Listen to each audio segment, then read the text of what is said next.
দুঃখিনীর কপালে যদি সুখ লেখা থাকতো তাহলে তো বারবার বারবার এত আঘাত খাইতাম না, খাইতাম বাবা।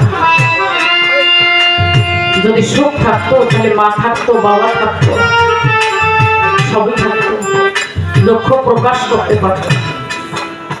রাজা বাজা দূরে থাকলে মনে করি যে মা বাবা বাড়িতে আছে।